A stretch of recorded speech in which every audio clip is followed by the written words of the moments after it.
Well, it's just about hitting the enemies without ever fighting them on a front to back. You have the Gangplank, you have the Seraph, and you have the, what's he called again? He's called Jin. There you go, well done. I was like, where we go? Oh, he's here. Sothoch, Destroyer of Worlds, Devourer of Breadcrumbs. Here to murder us all. Look into those eyes. And, you know he's after you. And the other thing is, though, this is a battle of two, as you said yourself, you set up it up very beautifully with the two different stylistics we have in these two compositions, because this is a battle of the two different stylistic. As a team composition fighting front to back or just fighting straight up team fight ahead of you, X7, they will just always win. So Vanir's way of attacking you is having a good amount of ground in between you and making sure that you are never in an extended team fight. It's always just about poking the carries down with the ultimate of Vanir. Absolutely, and again, you've got the Hecarim, you have got your cavalry there, but Vanir's job here is to make it literally the charge of the Light Brigade. Make it as absolutely hard to get onto that backline as you possibly can. But I like the adaptations as well from X7 in terms of draft, because the Jin came out fairly early in the draft, and when you do that, you know quite often you want to play for a carry up towards the top side. So what X7 did is that they saved their last pick for top side, and they made it a neutralizing pick instead, because if the Sensao wants to play for top, well, you're now playing double AD into a Malphite, which means he can just stack up on the armor. So from an early game point of view, before we even get into the intricacies of the team fights in between them, this is going to be a very slow game because Seraph and Corki goes quite even despite Seraph outranging him. And obviously Sensao does have a little bit better of a gangplank path in the early game in terms of getting a kill. And down towards the bot side, it is just an AD carry with an enchanter, so not the highest kill pressure. No, it's all about wave control there for, honestly, quite a lot of the particular mid and bot lanes. And I've got to call it out as well, my eyes are going to be on Sahira because this is another Xerath pick into Corki specifically. We saw a near thing with one of those Xerath, but even then, I've not been that impressed with the Xerath in lane versus the Corki. I don't know whether that's just people missing skill shots or... No, I see, that was what I thought in the beginning as well, but it also comes down to the fact that Corki builds 80 in the beginning, so your auto attacks will have more value as well. Seraph's abilities are just not going to come out as often, and his auto attacks, they're not going to have the same value as the Corki. So while, yes, that you can do stuff like this that we're seeing right now, when it comes down to playing the lane, Corki is still going to be able to take control of the lane before the Seraph. It's purely out of lane matchup, or at least that's what I think from what we've seen in the NLC so far. All right, well, we'll keep our eyes on it. We'll see how that works and see how good Tempt's dodging shoes are this game. He's going to have to make sure he's dancing a solid foxtrot because there's going to be a lot of lightning bolts thrown at him courtesy of Xerath. Still, eyes on Noodle as well, one of those junglers that has been involved in pretty much every kill he possibly can in the early game in the NLC thus far. Yeah, but both junglers have just been, you know, not mimicking, rather having opposite mirroring. That's thank you. I've got you, mate. I'll keep that one. The jungle pathing here with Noodle up towards the top side, Haru down towards the bottom side, and there's, once again, just not a lot of lanes to play for. Actually, Sahiro not having the best day right now, and will just be forced to TP, so this is going to be great. Tempt can push in the mid wave, can just recall and move back to lane without having to worry about expanding a TP of his own. Haru getting some early intel down. Okay, your camps are not up. I can just go for a ward and then I can recall if that's what I'm looking for. Got to call out a little bit of an adaptation here for Tempt as well on the Corki, because he's gone for the first strike and he's gone for the minion dematerializers to try and control the wave a bit more as well. But edge into what you mentioned earlier, because that wasn't something we saw in the other Corkis that play into the Xerath. And I wonder whether that's a bit of an adaptation, having seen what's going on with the Xerath that's become a little bit more common. That's a really good pickup by you. I think that's exactly what he's done it for. So brilliant job at scouting that one as well. Thank you. Also, Stopwatch is great in terms of dodging out the backline damages that come out. Some of the down...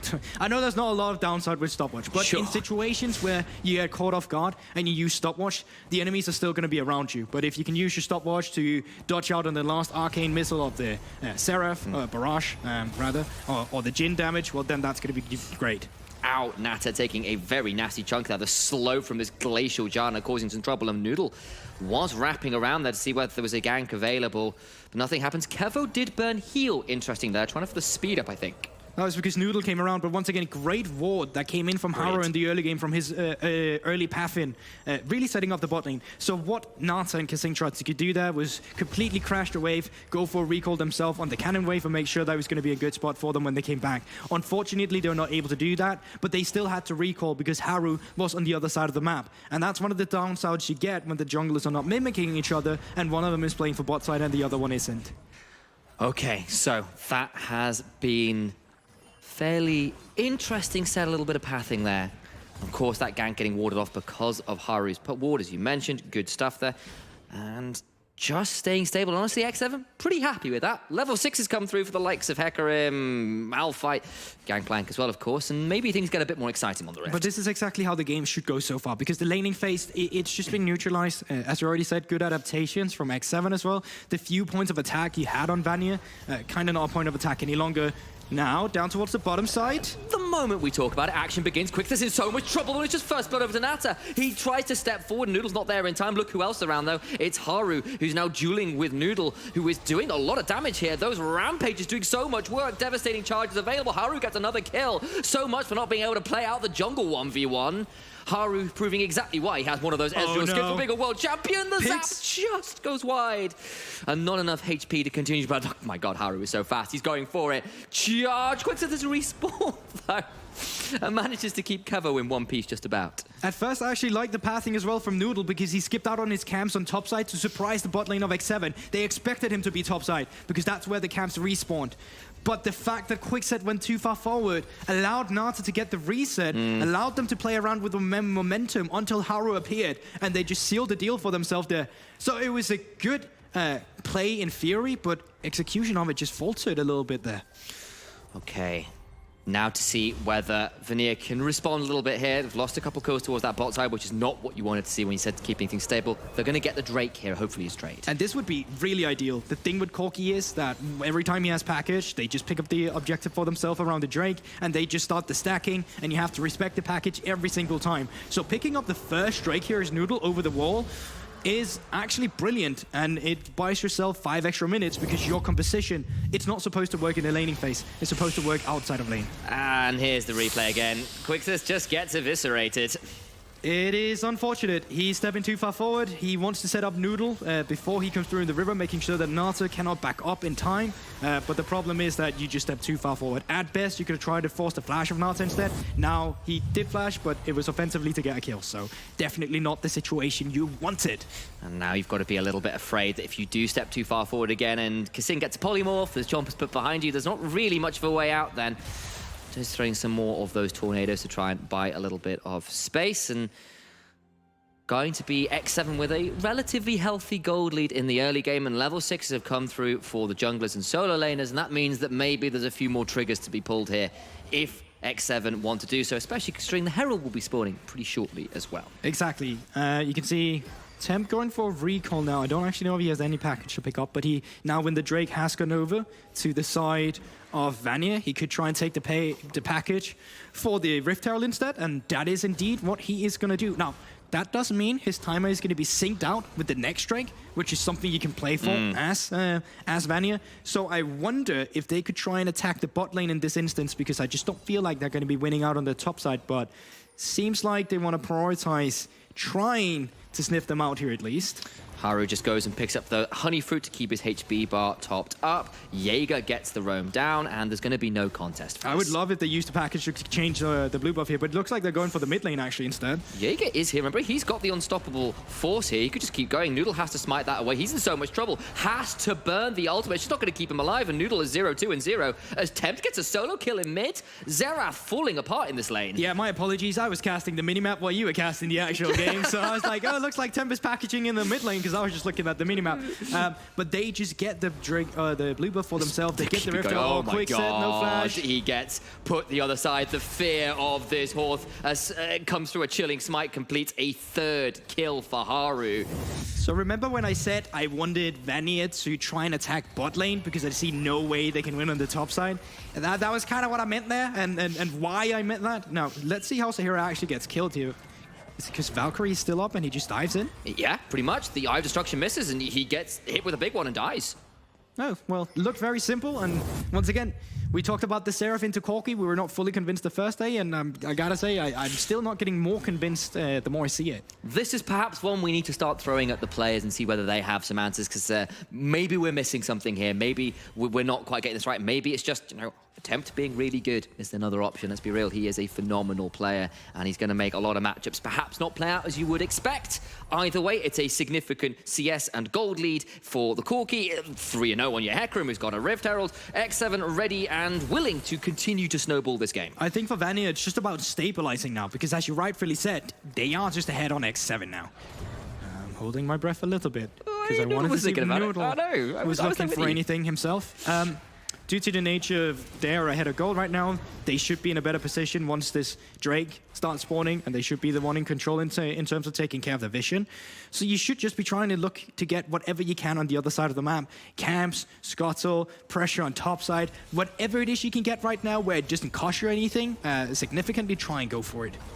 Not Onslaught of Shadows, not quite available yet. But Haru is still going to be coming on down here, seeing whether there's something available. Remember, there's the Herald and inventory and only 3 plates on this bot lane turret. So nice prize for X7, should be able to get the Herald charge down appropriately. But when they spot Noodle up here, Jaeger should just be able to run away. And now Tempt, he should be able to push in the mid lane, move down towards the bot side. And then they can, realistically speaking, just fret for a tier 2 turret. Like, who's going to stop you from keep pushing this lane? Yeah, Nata's going to come over here, and a Jinx with a turret is not going to make it last very long at all. They get the turret, and Noodle giving away his position there in an attempted gank gives X7 all the license they need to do this as Tempt Valks away from the Eye of Destruction, and nothing more to be said. Here we go. Can they get the second charge off? And it's not gone yet. It's not yet. It's got a bit stuck up in the wave, and I wonder whether there's an option here for a kill. Going to try and get it as Tempt's in danger. Remember, there's not a lot of mana there. I don't think he's got quite enough for a Valkyrie to have to flash, but there's a wild growth. And now the damage afterwards is going to be so obscene. Forces the Crescent Guard. And without the mana to be able to Valkyrie forwards, Noodle will surely get out alive. Rocket! Oh my God, Jinx gets it with the super mega death rocket. But that's going to be Kasing stunned up. Won't quite be enough to finish him up. And X7, that was just styling on him. Yeah, that was some spoilers for Arcane right there if you haven't seen the last episode. And Quickset now does have the flash. Oh, never mind, doesn't have the flash. You're between 2 turrets, but just leave him alone. Let him back. Well, that is definitely unfortunate. Let's have a look at the replay once again, because I do think it's a good attempt at a gank here in the mid lane. This will for sure force out a flash. You can see barely mana on Tempt. But then Kasing with an early recall to be out of the map earlier than the opponent's support is just beautiful, and it's setting it up quite nice with Powder hitting it from downtown. You can hear Sting's vocals from here. What could have been for Vanir, not going to be happening in this game. 0-6 down in kills, down 5,000 gold. The turret's dead. They've just lost another dragon there, or rather, the second dragon, rather. And they've got to stabilize now, because Vanir's early game has often been a real point of strength, and their mid game's been a bit shaky. Down in the early game, coming into mid game, that's making me nervous. And look at this. Jaeger's actually decided to stick around just because there's no need. He's down in bot, and yeah. That is just going to force out a flash. We'll force the flash. There's the cannon barrage as well. It's going to get a heal out of Nata as well, who's slowed down here. And maybe they can keep chasing this, but they just don't have enough follow-up. And maybe Kevo can step forward and get something, but unlikely. Here's the next in line, though. You just blew flash on your Jhin here. And here's Haru. He has the ultimate. He's got Chem Tank. Kasing's here as well. I think Vanir are in a spot of bother. They've got some teleports, but I don't think it's going to be quite enough. Prepare your engines. Charge goes the Hecarim. Onslaught of Shadow secures one. The Arcane Barrage not quite enough to secure Nata because of a nice wild growth from Kasing. They get the kill, they get out, and Quickset is dead for the 3rd time this game. Not only that, they also forced the Gangplank teleport, so that is no longer in the inventory of the side of Vanir, trying to equalize in the mid lane, but Tempt respecting his opponents quite nicely. And this is an X7 that is giving away a lot less than we've seen over the last few games. They had a back and forth game with Bifrost. They've had a game where they were behind versus M&M, and this time they just don't want to give up any edges, it feels. Solidly in control, no deaths, very aware of how they're playing. Who would have known? If you don't die on the 3rd wave in bot lane, the game becomes easier to play. I think Kasing said that beautifully himself in the interview as well we had with him. So yeah, it feels more like we get to see what X7's strengths are as well when they're outside of laning phase, because it's not just the fact that they're great players in lane, it's the fact that they're great players out of the map as well. And in terms of shot calling, in terms of macro, the way they're playing, not only just in terms of attacking, but also in terms of the people who's playing on the back end then. They'll always make sure that it's difficult for the enemy to try and equalize with a cross map. Absolutely, and they are a talented bunch of players. We've seen them play a little bit loose, a little bit happy, looking for the outplays. Zhonya's first Leona, yet may I remind you one more time from Kasing. And it was great to watch, but you can see clearly it went a step too far. They dropped the game, they weren't happy about it in this game. It's just been all X7 all day. They'll pick up a second Herald and continue trying to snowball. Yeah, but I don't think that Vanir should be able to, once again, fight for this one. No. There's package on temp, and I'm not sure if you want to go for this one. They're on Noodle. Are you sure they're going to get teleported behind? And remember, that's just not a regular teleport. That is a Malphite coming through, who's thinking about going even further over onto the back onto that Janna. Super Mega Death Rocket secures the kill. There was no Monsoon. And instead, it's Jaeger that proves the natural disaster, claiming another kill. Feet. Gonna try and get some more as the flash forward from Nata secures another. It's a double for the Jinx. 10 kills to none in this game. Herald summoned immediately mid. A brilliant movement from Jaeger. I actually think he was not hit by a single skill shot there as well. And then Herald in the mid lane, as we just mentioned. It's just like, Vanir, play for the late game with your comp. Oh, you just don't win on these exchanges. No, not like this. He might finally die. Jaeger that's does brilliant. actually go down. He might get two. They get two. Okay. X7 overextend. They're looking for the AD carry. All right, we have some instances right now on X7 giving over the two first deaths. Haru down towards the bot side with Nila. Yeah, he's going to force a teleport out from Sahira, who's to save his top lane. Of course, use the cannon barrage there to help secure a kill on the overdive towards the top lane tier 2, and we'll get a replay. And it's you see how good it is of the X7 as well. The fact that bot lane is fully pushed in, so even if they wanted to push for it, there's nothing they can get on the other side of the map. It's why they're put in this situation where they want to go for the team fight. You can argue this is a bit too far forward from the side of X7, but you know, with Jaeger's movement like this, okay, he did get hit by one. But that was everything. Everybody gets one, but that's about it. And then at this point, it looks like it's kind of done. They've got the win, and they stick around trying to be cheeky catching camo. And you know, one thing I really like in this instance it's the Corki build. It's the fact that it's a poke Corki against a composition you can't auto-attack. Too many times am I seeing Corkis that cannot auto-attack go shield bow. You go shield bow when you can auto-attack your enemies. When you're against enemies where you cannot hit your auto-attacks, you go poke. It's that simple. I see people not do it all the time, and I'm glad to see Temp do it. Clip it, ship it, send it all to all your teammates in solo queue, because Professor Heimerborg has spoken once more. No, I won't. I will absolutely not. Like, that's an NLC staple at this point. You're stuck with that title. You agreed to the segment. It's on you. No, that segment was made without my consent. And the graphic was made without my consent. I logged on the first time, and they had just made that graphic. All I'm saying is there is the Lollipoppy competition that goes around on the internet every year on the birthday of that that's skin. Going to be me now? Yes, absolutely. I'm just suggesting you just find the best ways to Photoshop Goldborg's face to every champion you can. It's going to be glorious, guys. I'm there. Hell, I might even fund it. Just get it happening. All right.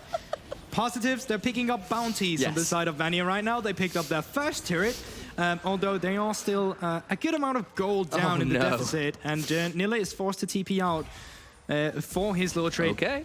Noodle does try and get onto the Corki. I'm not sure he wins that one. That's a lot of damage through, and Temp can't quite get the kill. Big shutdown going through onto Noodle. Oh. And here's Nata trying to get the rest of them. 360 headshot from the AD carry. It's Rust. It's a Rust 1v1 at this point. 1v3 was not quite available. At the moment I said X7 were playing clean. Hey, this is brilliant. X7, they just made a lot of screw-ups there, so this is actually giving them some time to pick up some resources on the map, make sure they can get some buffs for themselves, finally push out the lanes a little bit, and just take it slow. Remember... Oh, Sahira. No. You can't be there. There's no flash. There's no hope. There's no way out. It's a 2v1. He lands a shocking orb. He lands an Eye of Destruction, and Haru's not even burning an ultimate yet. Quicksets will come over, but remember, you go unstoppable as the Hecarim. You're charged back. You go down 5-0-1 on the Herald of War. It is unfortunate, especially when you have to face a Hecarim with Lulu, with the Whimsy as well to give you the extra movement speed. It's just not nice. He's got Ghost, he's got Face Rush, he's got Chemtang, he's got Deadman's Place. What I'm trying to say is this horse, rather, I'm speaking Danish there. I'm happy to learn, but maybe not on cast. Well, horse is called Hest, so there you go. One thing I have learned today, aside from the fact that Haru was still good, and Jaeger just being obnoxious. Just over here throwing seismic shards at every jungle camp you can to make Noodle's life hell. So, Yeah. We have ourselves 20 seconds until Baron spawns and 3 minutes till Ocean Drake spawns. And my question to you is, do X7 play it safe and stable, or do they continue trying I'm sorry, to be... but I do think they have to try and contest this somehow. This is where you're like, okay, let's bring the ultimates together. Let's bring Oxodia. Let's collect our Power Rangers together for the ultimate robot and try and make it move. Because you got 2 AD carries. One of them is a Corki with a package, and they can just start up this. Like, there's nothing stopping them. Look and if you don't stop it, they're just going to be sieging you down in the mid.